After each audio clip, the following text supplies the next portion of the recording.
አንቺን ያየው ለታ ፈጣሪን አየሁት፣ የስምሽን ስያሜ ሴት ብዬ ጠራሁት። አየሁት ፈጣሪን የመውደዱን መጠን፣ እኔና አንቺን ብቻ ለፍቅር መረጠን። ለፍቅር ለመግዛት ዓለምን ዝቅ አርጎ በኛ እጅ አኖራት። ሞት ከመሰለኝ መጥፋት ከመሰለኝ እንቅልፌ ስነቃ፣ የልውሉን ጥበብ አየው እጅጉን ተራቃ። አንድ ሴት አየውኝ ከፀሐይም ደምቃ፣ አካሌን ስላየው ሐዘን ከኔ ርቋል።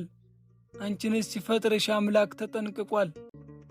የሐሳቤ መድረሻ የተግባሬ ማማር፣ አንቺን ፈጠረልኝ ማፍቀርን እንድማር።